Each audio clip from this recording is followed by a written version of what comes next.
My father's laugh echoed through the banquet hall just seconds after he called my husband an idiot. I can still hear the clinking glasses, the startled gasps and the awkward coughs from guests who weren't sure whether they should laugh along or look away in embarrassment.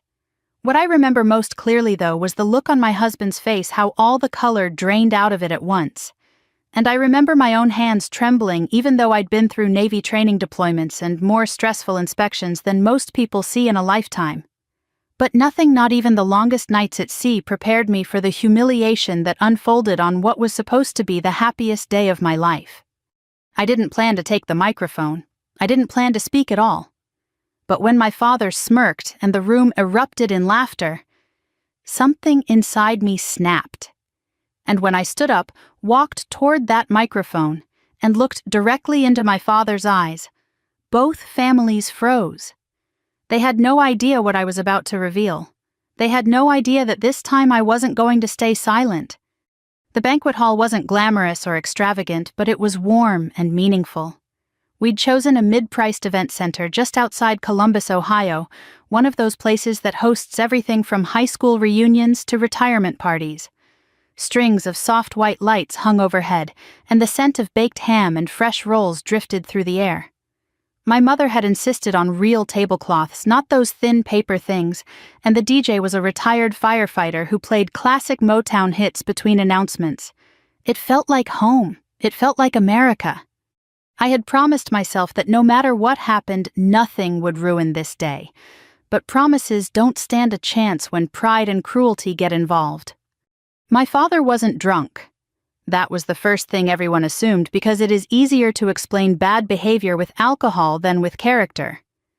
No, he was perfectly sober when he grabbed the microphone from the DJ and tapped it twice, grinning as though the spotlight belonged to him. "Everyone listen up," he said. "I just want to say a few words about the groom." My stomach tightened instantly. I held my breath, hoping for the best but bracing for the worst. My father had never been a man who softened his opinions or his tone. "This boy," he said, pointing openly at my husband, "is an idiot, but my daughter insisted on marrying him anyway." The room froze for half a second, and then laughter broke out, uneven, nervous, but real. Some people laughed because they thought it was a joke. Others laughed because they wanted to fit in. And a few, I think, laughed simply because they didn't know what else to do. My husband's smile collapsed. His fingers tightened around his napkin. I saw his throat tighten as he swallowed hard, trying to keep his composure. It hurt to look at him, this man who had loved me quietly, steadily, without ever once making me feel small. And now, in front of our families, he was being stripped of dignity by the man who should have welcomed him. I felt my own legs tremble, a feeling that surprised me. I'd navigated stormy decks at 3 a.m., faced commanding officers who would break lesser sailors, and managed chaos during deployments. Yet one man, my own father, had the power to shake me to my core. My mother was frozen in place, eyes wide, hands clasped together so tightly her knuckles turned white. The guests at her table whispered to one another, unsure if they should intervene. My sister, always the peacekeeper, covered her mouth with her hand. Even the DJ shifted uncomfortably in his chair as if he wished he could reach out and take the microphone back. My father wasn't finished. "But hey," he continued, shrugging dramatically, "kids these days don't listen to their parents. What can you do?" More laughter. He basked in it like it was applause at a comedy club. I felt something deep in my chest crack, not just from anger but from years of resentment, years of swallowing my hurt to keep the peace. Years of letting him dictate how I should feel, how I should act, who I should love. My husband looked at me then. Our eyes met, and in that moment I saw a lifetime of future pain holidays, ruined birthdays, overshadowed every family gathering tainted by my father's cruelty. And I knew I couldn't let that become our life. I pushed my chair back. The scraping sound cut through the room like a blade. Every head turned toward me as I stood. My father's smirk faded, not completely, but enough to show he wasn't expecting this. My legs were shaking, but I walked forward anyway. Slow, steady steps. I'd learned long ago that fear never disappears, you just move through it. When I reached the DJ stand, he instinctively held out his hand to take the microphone back from my father, but I stepped in between them, lifting my chin. "I'll take it," I said. My father blinked, confused, then irritated. He stepped aside reluctantly, though he still wore the smirk of a man who assumed he controlled the room. I turned toward the guests. 100 faces stared back at me, some curious, some sympathetic, some afraid. I took a deep breath. "And then," I began. I didn't speak loudly. I didn't need to. The room had fallen into such complete silence that even a whisper would have carried. "Dad," I said calmly, "you've embarrassed me my whole life. But today, you crossed a line, and I'm not staying silent anymore." Guests murmured. My father stiffened. My mother leaned forward as if physically bracing for what would come next. "I need everyone to hear this," I continued, "because my father isn't the man you think he is." And when I said those words, when I laid down the first card of the truth I had kept buried for years, both families froze. The moment I said my father isn't the man you think he is, something changed in the room. People stopped breathing. My mother lowered her head. My father stiffened, jaw tightening as if he were preparing for impact. And I, standing there with the microphone in my shaking hand, felt a strange mixture of fear and relief. Fear because I had never spoken openly against my father before. Relief because after 30 years the truth was finally rising to the surface. But before I could continue, something unexpected happened inside me. My mind drifted backward farther than the wedding hall, farther than adulthood, all the way back to the small 2-story home in northern Ohio where everything began. People think childhood memories fade gently, but mine never did. They stayed sharp like the edges of broken glass you keep stepping on even years later. I grew up in a quiet cul-de-sac with maple trees lining the sidewalks, and neighbors who waved from their porches. To everyone outside, our family looked picture-perfect, my father the respected local contractor, my mother the soft-spoken church volunteer, my sister the golden child who rarely made waves, and me the one who always asked why. As far back as I can remember, my father ran our home with a level of authority that would have impressed any military commander. Yet there was a difference. Military authority is earned through service and sacrifice. My father claimed authority simply because he existed. "Don't question me," he used to say. "I know what's best for this family." But best in his eyes always meant best for him. I learned early that approval from my father came with conditions. Smile at the right time. Speak only when spoken to. Don't correct him, not even when he was wrong. Don't win too many awards because that made him uncomfortable, but don't fall short either because that made him angry. Live in a perfect little range where you shine, but never shine brighter than his ego could handle. My mother survived in silence. She wasn't weak. No, she was one of the strongest women I knew, but she was trapped in the idea that keeping peace was the same as keeping love. "It's just his way," she would say softly whenever my father barked an insult or dismissed her. "Your father has a difficult temperament, that's all." But the truth is, difficult temperament is how many families sugarcoat emotional cruelty. I remember one Thanksgiving when I was 10 years old. I had spent the entire morning helping my mother set the table. I folded the napkins into little fans and placed them carefully next to each plate. When my father walked in, I beamed, hoping he'd notice my effort. Instead, he frowned at the table. "You folded these wrong," he said, and with one swipe of his hand, he knocked all the napkins onto the floor. I can still feel the sting of humiliation burning my face, not because he criticized me, but because he didn't care how his words landed. My mother started to kneel to pick up the napkins, but he stopped her. "Let her do it," he said. "She needs to learn. Learn what that kindness is. Optional. That love is conditional. That respect is something only adults deserve, not children." That day was the first time I wondered if my father's love was something I'd have to earn forever. Still, I grew. I excelled in school. I played softball, joined the debate team, and helped my mother with chores she shouldn't have had to do alone. But the more I discovered my own strength, the more threatened my father seemed to become. When I told him at 17 that I planned to join the Navy, he laughed. Not a warm laugh, no, it was a mocking, dismissive one. He said, "you won't last a month. You're too emotional. You'll cry and come back home." My mother stood behind him, silent as always, twisting her wedding ring around her finger. But I didn't cry. I left, and I thrived. Boot camp was hard, yes, but it was also liberating. For the first time in my life, discipline came with fairness. Expectations came with guidance. Respect was taught, not demanded. The Navy didn't try to break me, they tried to build me. And for the first time I realized that authority could exist without cruelty. Whenever I visited home on leave, my father acted as though I'd merely gone away to summer camp.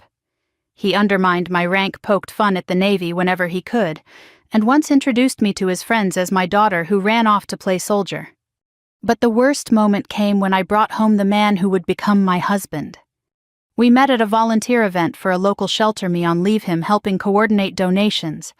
He was gentle, thoughtful, and patient in ways I didn't even realize I needed. He listened without interrupting. He never raised his voice. He treated everyone with respect. And above all, he made me feel like I could breathe. But my father hated him instantly. "He's not one of us," he said. "He's soft, weak. He's not the kind of man who deserves a Navy woman." Deserves, as if I were an award to be won, not a person choosing her own partner. My father tried everything to tear us apart: insults, manipulation, even pretending he wanted to help by offering advice that was really just poison in disguise. But my husband never retaliated. He stayed calm, patient, always steady, even when my father threw verbal jabs like darts. But I knew deep down that my father would explode eventually. He always did. And I truly feared that explosion would come at a family gathering or worse, during our wedding. I was right. As I stood at the microphone on my wedding day with both families watching me, the weight of 3 decades pressed against my chest. I wasn't just speaking for my husband. I wasn't even speaking for myself. I was speaking for every moment of silence my mother had swallowed, for every insult my father had tossed like a casual stone, for every child who grows up believing disrespect is normal. My father's face tightened as I opened my mouth. He knew what was coming. For once in my life, I wasn't afraid. Standing there at the microphone facing my father across the room, I realized he had already taken so much from me over the years that there wasn't much left for him to threaten. He had chipped away at my confidence and my peace. But there was one thing he was not going to take, not this time. He wasn't going to take my marriage. "I want you all to know," I said, my voice steady, "that the man my father just called an idiot is the same man who helped me put my life back together when my own father tried to break it." A murmur moved through the room. My father's jaw tightened. I saw the warning in his eyes, "Don't you dare." But it was too late. I had swallowed my words for 30 years. I wasn't going to choke them down again. To explain why, I have to go back to the day I met my husband. It didn't happen in some movie scene. No candlelit bar, no dramatic music. It was a Saturday afternoon in late October, cool and breezy, in a community center gym on the east side of Columbus. I was home on leave from the Navy and had volunteered at a clothing and food drive after a local plant closed. Inside the gym looked like every American multi-purpose room you've ever seen: scuffed basketball lines, metal folding chairs, long tables covered in jackets and canned goods. Volunteers in name tags, sorted piles. Kids ran between laundry baskets full of donated clothes. It smelled like coffee dust and tomato soup. That's where I saw him. He was stacking canned goods into neat rows, lining the labels up without even thinking about it. It was such a small thing, but I noticed. People who care about little details are often careful with people too. "Need a hand?" I asked. He looked up, startled, then smiled. Not a practiced grin, just an open, honest smile that reached his eyes. "Only if you're good at basic geometry," he said. "These cans keep trying to collapse on me." I laughed. "Lieutenant in the Navy," I replied. "I've seen worse structures." We worked side by side for hours, sliding boxes, moving jackets, carrying bags out to cars. His name was Daniel. He was a civil engineer for the county. He liked old trucks, baseball on the radio, and fixing things other people had already given up on. His parents had never had much money, but they'd worked hard and stayed married through harder times than I'd ever known. When he found out I was in the Navy, he didn't joke or ask if it was too hard for a woman. "That must take a lot of strength," he said simply. "Your family must be proud." I looked down at the box in my hands. "They're working on it," I said. He gave me a small, knowing smile. "That sounds like a nice way of saying they aren't." We exchanged numbers before we left. Driving back to my parents' house that evening, I realized I was smiling at nothing in particular. It felt strange and good, like a muscle I hadn't used in a while was finally stretching. When I walked in, my father was in his usual spot recliner TV on game, playing a beer within reach. "You're late," he said. "Dinner's cold." "I was at the community center," I answered. He snorted, playing hero again. I reheated a plate and kept quiet. That was the pattern in our house he took. The shots, everyone else absorbed them. But that night when my phone buzzed and Daniel's name popped up on the screen, I let myself imagine a different kind of life, one where kindness wasn't something you had to earn. Our relationship grew in pieces. When I was deployed, we wrote long emails and quick practical notes. When I was home, we met for coffee at a diner or walked the trail behind the library. There were no games, no dramatic fights followed by dramatic apologies. He showed up when he said he would. He listened. He remembered the details: how I took my coffee, the name of my bunkmate, the way I always sat facing the door. After growing up with a man whose love felt like a test, I was always about to fail. Daniel's steadiness felt like standing on level ground for the first time. I didn't tell my father about him right away. I knew how it would go. Eventually, my mother mentioned his name by accident over dinner. "Who's Daniel?" my father demanded, his fork pausing in midair. "He's a man I'm seeing," I said. "He's an engineer. We met at the community center." My father smirked.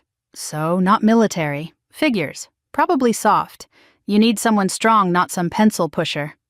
"Engineers build the roads you drive on," I replied quietly. "And the bridges your trucks cross." His eyes went flat. "Don't get smart with me." From that night on, my father decided he didn't like Daniel, and that was that. When Daniel came over for a Sunday cookout, my father treated him like a suspect. "How much do you make?" he asked. "You buy a house yet got debt?" Daniel answered every question politely. He never raised his voice or snapped back. Later, standing by his car at the curb, I shook my head. "I'm sorry," I said. "He can be intense." "He's not intense," Daniel replied gently. "He's mean. There's a difference." Hearing someone say it that plainly was like having a window opened in a stuffy room. My whole life, people had used softer words for my father, strict, old-school, blunt. Mean was the first word that felt true. Still, Daniel kept coming back. He brought dessert to family dinners. He helped my mother with groceries. He fixed a loose cabinet door in the kitchen. My father stayed cold. If anything, the kindness seemed to irritate him more. When Daniel proposed, he did it in the little park where we'd once walked on a windy spring afternoon. We sat on a worn wooden bench. He took a breath, opened a small box, and said, "I know your life has taken you a lot of places. But if you'll let me, I'd like to be home for you." I said yes before he finished the sentence. My mother cried when she heard. My father leaned back, crossed his arms, and said, "You're making a mistake. You'll see. But you're grown. It's your funeral." He could have stopped there. Disapproving was his right. Instead, he chose to interfere. He called relatives and suggested they stay home. Told them Daniel's family was low class, that the wedding would be awkward. He told my mother he might not walk me down the aisle if she insists on marrying beneath her. Of course the words got back to me. Families have thin walls even when the houses are big. By the time our wedding day arrived, I knew exactly what my father thought of my husband. I braced myself for a rude toast or a sarcastic line. What I didn't expect was for him to grab the microphone and call my husband an idiot in front of both families. That wasn't a joke gone too far. It was the final public swing of a hammer he'd been using on us for years. And as I stood there with the microphone in my hand, looking at my husband's pale face and my father's smug one, I knew it was finally time to take that hammer away. The moment before I spoke into the microphone, it felt like the entire wedding hall tilted, like the gravity in the room shifted, and everyone could sense something was coming. They didn't know what. They didn't know how long the truth had been pressing against my ribs, waiting for a moment like this one. But they could feel it. And for the first time in my life, my father could feel it too. But to understand why the words were burning inside me, you'd have to go back not just to my childhood, but to the day before the wedding. Because the truth is, the explosion that happened at the wedding didn't start at the wedding. It started 24 hours earlier with a single sentence from my father that nearly broke me. The day before the ceremony, our house was full of relatives, some unpacking suitcases, some arguing over sleeping arrangements, some making last-minute adjustments to dresses. My mother was running around the kitchen checking on casseroles. My sister was ironing her dress on the dining table. I was in the living room arranging flowers for the rehearsal dinner. Then the front door opened. My father walked in with the heavy boots and louder-than-necessary sighs he always used when he wanted to make an entrance. The room went tense even before he spoke. "Where's the groom?" he asked, scratching his chin as he scanned the room. I didn't answer right away, and he didn't wait long enough to let me. "Never mind, I need to talk to you," he said, jerking his thumb toward the hallway.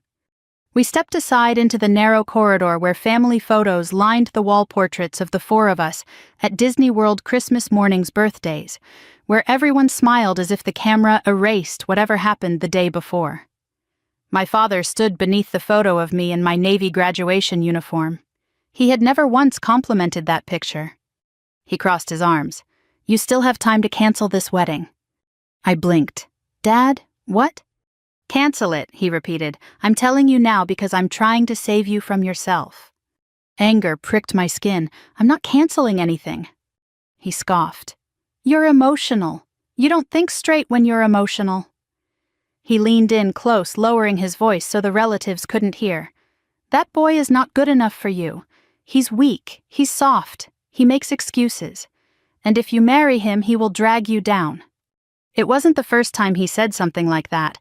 But something about his tone, quiet, certain, almost rehearsed, hit me in a way I didn't expect. For a moment, I couldn't find my voice. "You don't know him, I finally managed." "Oh, I know enough," he snapped. "I know he's not a real man. I know he's not someone who can protect you. I know he's going to embarrass you." Embarrass me. The irony of that sentence would haunt me the next day. I steadied myself. "Dad, I love him, and he loves me. That's enough." He exhaled sharply. "Love." He repeated the word like it tasted bad. Love won't protect you when life gets hard. Love won't pay bills. Love won't fix stupid. My chest tightened. He's not stupid.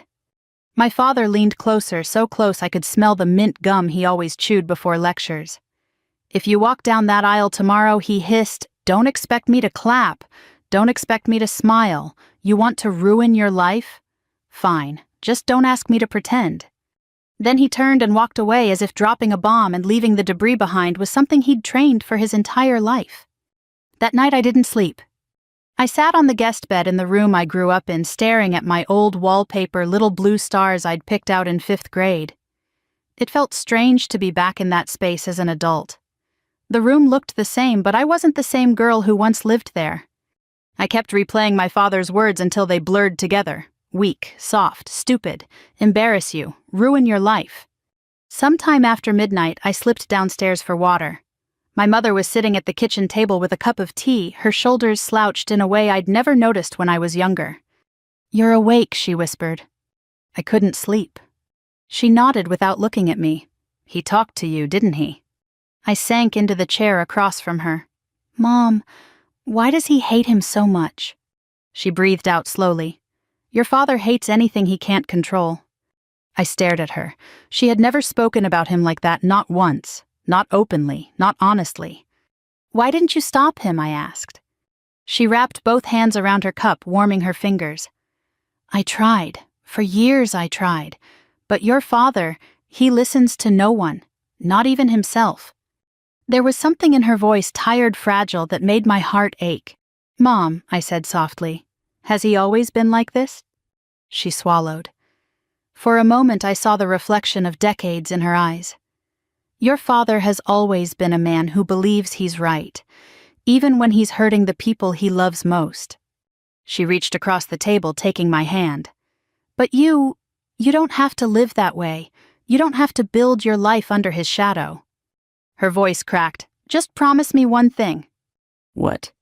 "Don't let him take your happiness." Her words hit me so hard I had to look away. All those years she had survived beside him quietly, privately, without letting her pain spill into mine. Now, on the night before my wedding, she finally allowed a little of it to show. "Mom," I whispered, "I won't." She squeezed my hand harder. "Good, because tomorrow, you will start your own family." I nodded, though inside a storm was gathering. When the rehearsal ended the next morning, the tension was thick enough to chew. My father glared at my fiancé across every room as if daring him to fail an invisible test. My sister clung to a nervous smile. My mother kept wringing her hands. And then the wedding began. I thought the worst was behind us. I thought my father had said everything he needed to say. But when he stepped onto that stage, grabbed the microphone, and looked out at the faces of both families, I knew exactly what was coming. He wasn't done hurting us. And he had saved his cruelest blow for the moment I said I do. When you live your whole life under someone's thumb, you start to think that weight is just part of the sky. Standing at that microphone on my wedding day, looking out at two families and a husband whose face was still pale from my father's joke, I finally understood something simple. My father was not the sky, he was just a man, and men can be wrong. The banquet hall had never been so quiet. A minute earlier it had been full of clinking glasses and low chatter. Now I could hear the air conditioner humming and the faint buzz of the DJ's equipment. My father stood a few feet away, arms crossed, that half smirk still on his face, like he was watching a show put on for his amusement. "This is supposed to be a happy day," I said, my voice echoing more than I expected. "And it still can be, but only if we stop pretending that cruelty is just a joke." People shifted in their seats. My aunt's eyes darted from me to my father. One of my cousins looked like he wished he could disappear under the tablecloth. My mother stared down at her hands as if they were suddenly fascinating. "My husband," I said, putting a little weight on the word, "is not an idiot. He's the man who volunteers at the shelter on Saturdays. He's the man who drove my mother to her appointments when my father didn't have time. He's the man who repaired this hall's parking lot last year and refused to bill them full price because he knew they hosted charity events." A soft murmur rolled across the room. Out of the corner of my eye, I saw my husband's throat bob as he swallowed. His eyes were shining in a way that had nothing to do with the overhead lights. "In all the years I've known him," I went on, "he has never once stood up in a room and tried to humiliate someone he claims to love." That line landed. You could feel it. It was as if the sentence itself had weight. I turned to face my father. "Dad, I said you call this telling it like it is. You say you're just being honest, but what you really do is hurt people and hide behind the word truth." His jaw tightened. "Watch yourself," he muttered loud enough that the front tables heard it. I almost smiled. "That's what you've told me my whole life, isn't it?" I said into the microphone. "Watch yourself. Don't step out of line. Don't embarrass me." I took a slow breath. "But today you embarrassed yourself." There was no applause, no gasps, just a deep listening quiet. The kind of quiet that says people are taking stock of what they thought they knew. "You all know my father as a successful contractor," I said, glancing around. "The man who built half the houses in this town. The guy with the loud opinions at church. The one who always has advice." A few people chuckled weakly and then stopped, unsure. "What you don't know," I continued, "is that when I joined the Navy, he told people I'd run away because I couldn't handle real life. When my husband and I got engaged, he called relatives and told them not to bother coming because my groom and his family were, and I quote, not worth dressing up for." My father's eyes flashed. "That's enough," he snapped. "Put the mic down." I shook my head. "No," I said quietly. "You've had your say for 30 years. It's my turn." I saw an older uncle I respected drop his gaze to the table. An elderly neighbor who'd known me since I was 6 gave a small, almost invisible nod. "You think strength," I said, "means talking down to your wife, mocking your kids' choices, and calling it tough love." My mother finally lifted her head. Her eyes were wet. For just a second, the years of her keeping the peace sat right there on her face for everyone to see. "Mom," I said, surprising even myself, "I love you. I'm sorry I didn't speak up sooner." Her hand flew to her mouth. A few women at nearby tables reached for tissues. I turned back to the crowd. "Some of you remember when Dad almost lost the house during the recession," I said. "You heard him talk about how the bank was crooked, how the government was out to get him." There were nods. People remembered. "What you didn't hear," I said slowly, "is that he'd been gambling on sports, on cards, on anything that promised quick money. He drained savings my mother had quietly put away for years. When she confronted him, he told her she didn't understand how business works." My father's shoulder twitched like he'd been struck. "I was deployed when Mom called me late one night," I said. "She didn't ask for help. She never does." But I could hear the worry in her voice. So I sent money home. A lot of it. Money I'd saved on deployments. Later, Dad told people he'd helped me out when I was struggling. He let folks think he was the generous one. Someone at the back let out a low whistle before catching himself. "I'm not telling you this to humiliate you, Dad," I said, looking straight at him. "If all I wanted was revenge, I would have walked away and never spoken to you again. I'm saying this because you walked up here today and did what you always do. You tried to tear someone down so you could feel tall." I let that sit for a beat. "I won't let you do that to my husband," I added. "I won't let you do it to me, not anymore." The quiet in the room deepened. Even the children had gone still. I turned toward my husband fully now. "For those of you wondering, I said softer no, he doesn't make as much money as my father wanted. No, he's not loud. No, he doesn't treat anger like a sport." A tiny ripple of nervous laughter moved through the room and died quickly. But when my car broke down at midnight on a dark road, he came. When I got bad medical news and couldn't find the words, he sat next to me and just held my hand. When I told him about what it was like growing up in this house, he didn't say, "Get over it." He said, "I'm sorry you went through that." My voice trembled at the edges but didn't break. "That's the man you called an idiot," I said. For a second, nobody moved. Then, from the far corner, a single pair of hands began to clap. It was my elderly neighbor. Then my aunt joined. Then another relative. It never grew into a roaring ovation, but it spread far enough that the sound surrounded us in a gentle, steady way. My father didn't clap. His face had gone from red to something closer to gray. He stood very still, staring at the tablecloth as if it might give him a way out. I lifted the microphone one last time. "Dad," I said, "I'm not your little girl anymore. I'm a Navy officer. I'm a wife. I'm a grown woman. If you want to be in our lives, it will be with respect. Not control, not fear, respect." Then I lowered the microphone and set it on the DJ's table. No one spoke. No one reached for their drink. The room seemed to hold its breath. And what I revealed made both families freeze. People like to imagine that after a big confrontation, everything snaps into place like the end of a movie. In real life, it's more like standing in the middle of a room after a storm, looking around and realizing the pieces are still where they fell. When I set the microphone down, no one moved at first. My husband was the first person I saw clearly. He pushed his chair back and walked toward me, his face still pale from what my father had said, but his eyes steady. He didn't give a speech, didn't ask if I was sure I wanted to do what I'd just done. He simply took my hand and squeezed it. That quiet, solid pressure said more than any toast. My father stood a few feet away, one hand on the back of his chair, shoulders tight. For a second, I thought he might reach for the microphone again and try to take the moment back. He didn't.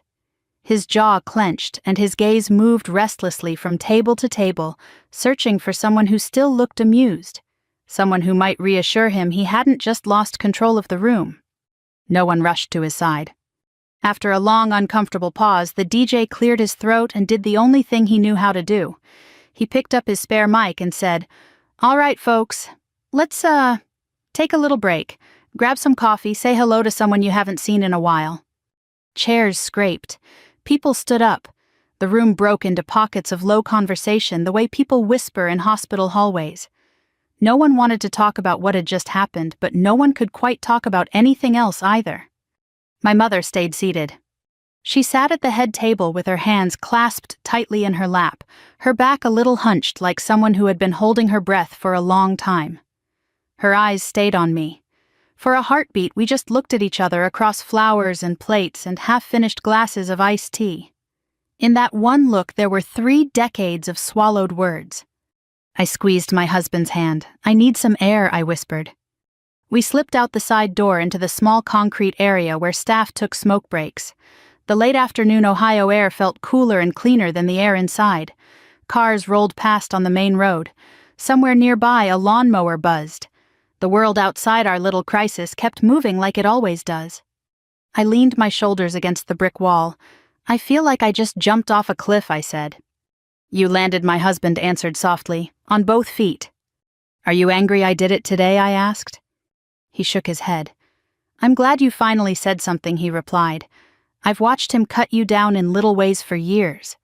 Today was the first time I saw you answer him in kind but without becoming him." Older folks will understand what that means. There's a thin line between standing up for yourself and turning into the person you're standing up to. I had been afraid of crossing it my whole life. The door opened again and my sister stepped outside, rubbing her arms against the breeze. Well, she said if anybody was sleepy in there, they're awake now. Is it as bad as I think? I asked. She winced. Some people want to hug you. Some look like they want to crawl under the table. Mom looks lighter somehow. Worn out, but lighter.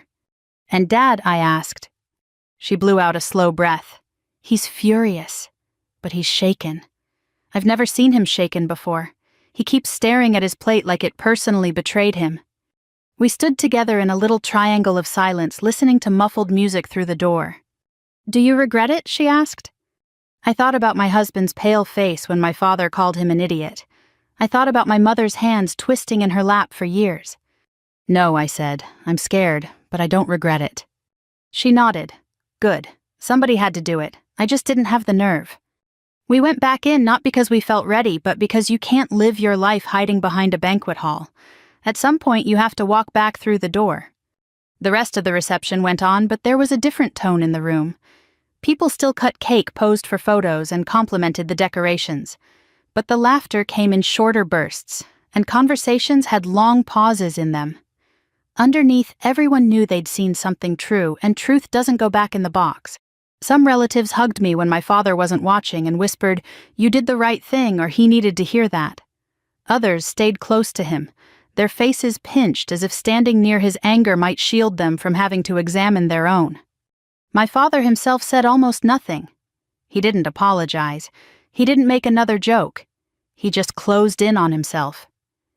When the night wound down and guests began to leave, he slipped out a side door, got in his truck, and drove off without a word to me or my husband. Sometimes the cruelest thing a parent can give you is their back.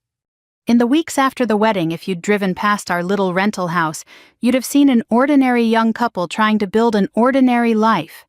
We argued about which bookshelf to buy, figured out how to stretch a paycheck, and took turns burning dinner.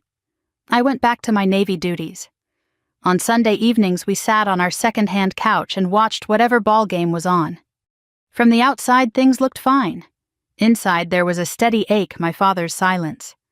He didn't call. He didn't text.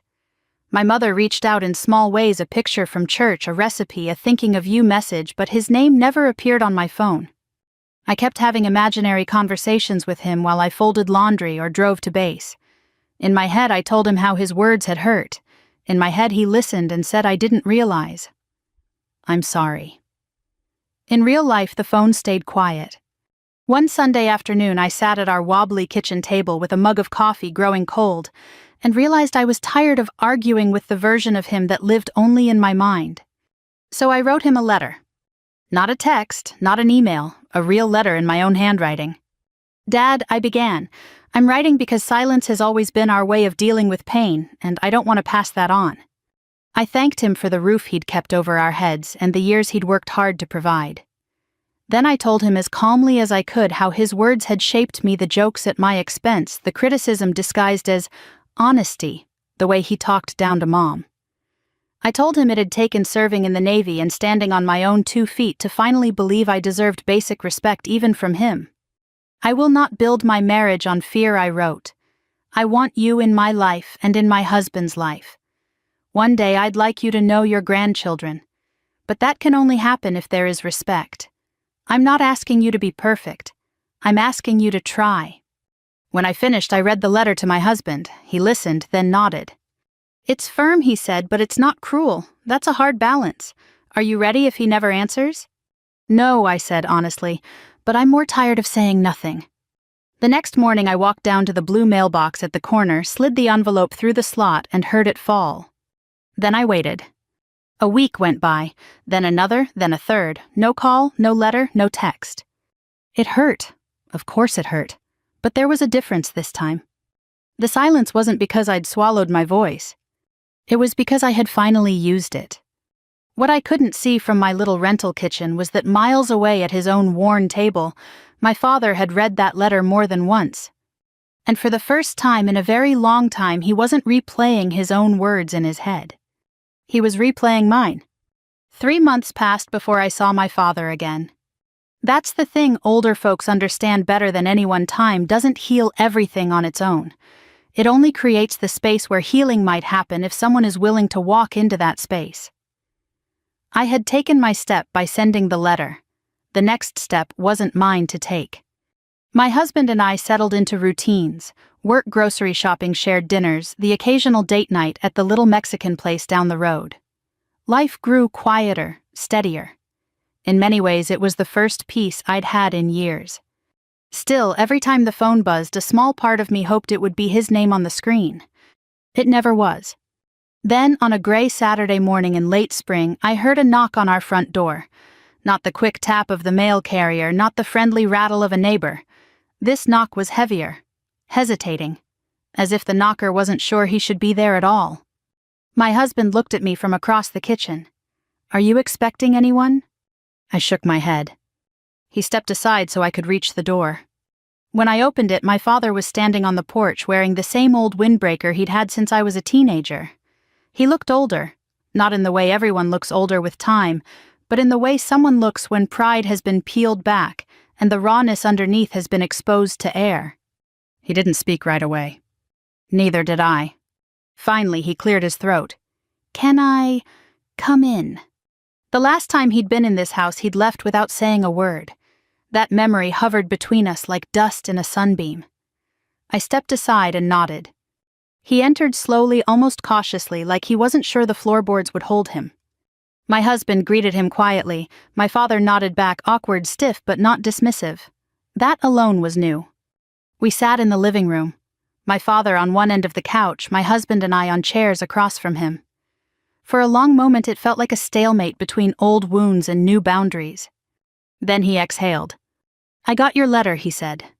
"I know," I replied gently. "I wasn't sure you would read it." He gave a short, humorless laugh. "I read it. More than once." He rubbed his hands together, a nervous habit I'd never seen in him before. "I didn't come sooner because, well, I didn't know what to say," he admitted. "And I didn't want to come just to defend myself. That's what I always do. That's what I'm good at. Talk loud enough, long enough, and no one can see past the noise." He looked up at me, and for the first time since I was a child, I didn't see anger or superiority in his eyes. I saw something closer to fear. "I didn't realize," he said slowly, "how much I'd hurt you. Or your mother. Or him." His gaze slid toward my husband before returning to me. "I told myself I was protecting you. I told myself I was keeping you from making mistakes." He swallowed. "Truth is, I was just scared. Scared you'd outgrow me. Scared you'd stop needing me." My throat tightened, not with anger this time, just a deep, aching sadness. "Dad," I whispered, "I never stopped wanting you in my life. I just couldn't let you control it." He nodded, eyes glistening. "I know that now, and I know I can't undo what I did at the wedding. I said things no father should say to his daughter, or her husband." He paused. "I'm sorry. There are apologies that wash over you like rain, soft, cleansing. And there are apologies that land like a heavy stone, solid, undeniable, changing the shape of the ground." His was the second kind. My husband leaned forward slightly. "Thank you," he said quietly. "That means a lot." My father looked at him, and for once there was no sneer, no challenge, no inspection disguised as conversation. Just an older man facing someone he judged too quickly and too harshly. "I was wrong about you," he said. "I thought being loud made me strong. But you're strong without raising your voice. That's something I never understood." My husband offered a small, honest smile. We all learn different ways to be men. The room felt lighter after that, as if a door had finally cracked open. We talked for a long time. Not about everything, we weren't ready for everything, but enough to start the kind of repair work only families can do. My father asked about my Navy duties. He asked if we liked the neighborhood.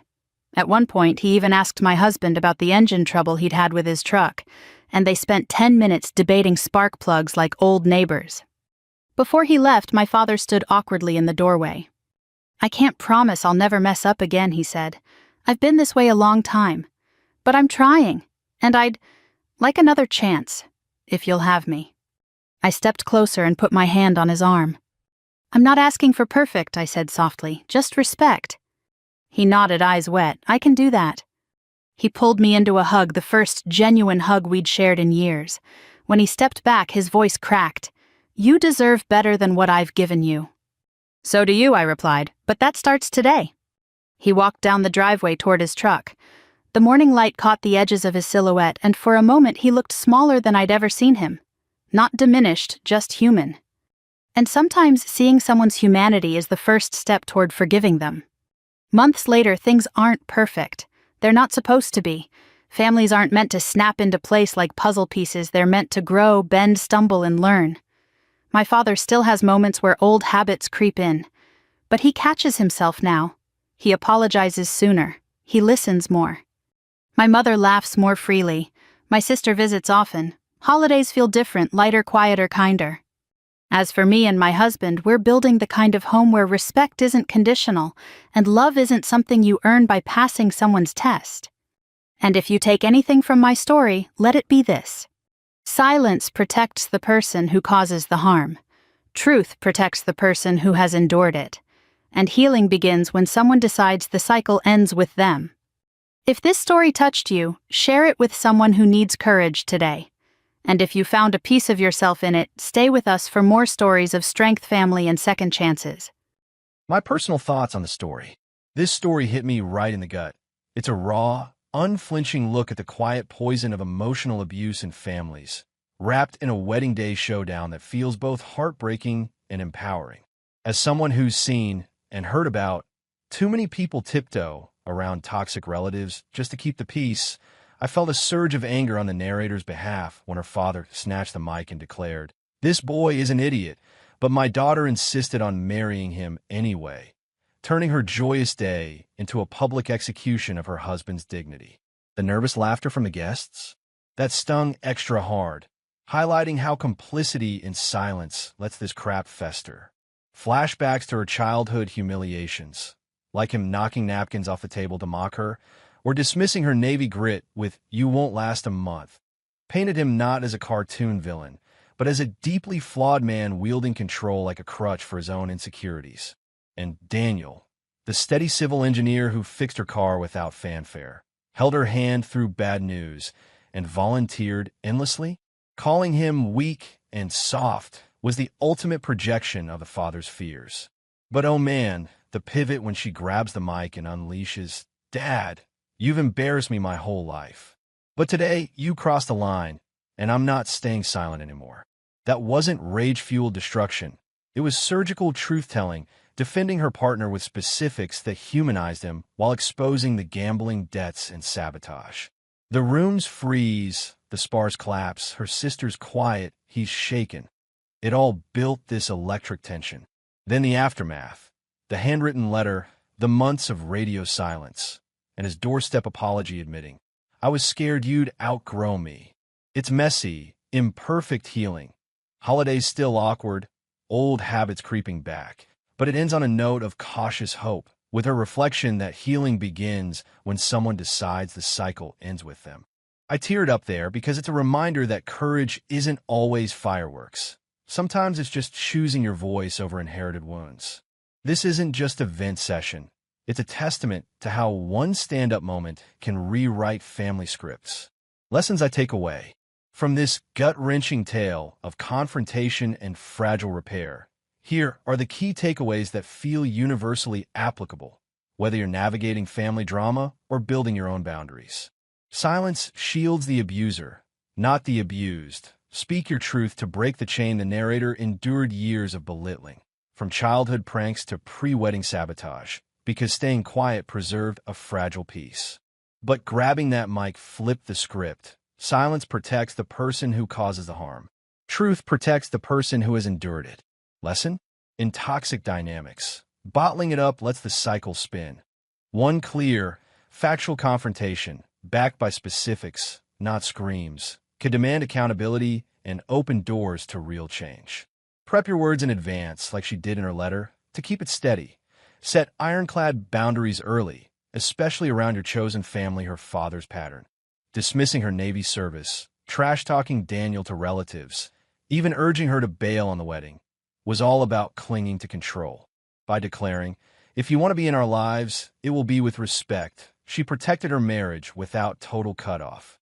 The takeaway: define your non-negotiables up front, e.g., no public digs, no undermining your partner, and enforce them consistently. It's not about punishment. It's about modeling the respect you deserve, so new relationships, like hers with Daniel, thrive untainted. Change is possible, but it demands vulnerability, and it's okay if it's slow the father's arc from gray-faced exit to tearful "I'm sorry. I was wrong about you" shows that even entrenched bullies can shift when faced with unfiltered consequences. He owned his fear of being outgrown, and while progress is bumpy, quick apologies for slips, lighter holidays, it started with her courage. Key insight: give space for growth, but don't wait forever. Months of silence were a boundary at work. And lean on your Daniel types, quiet supporters who remind you, you landed on both feet.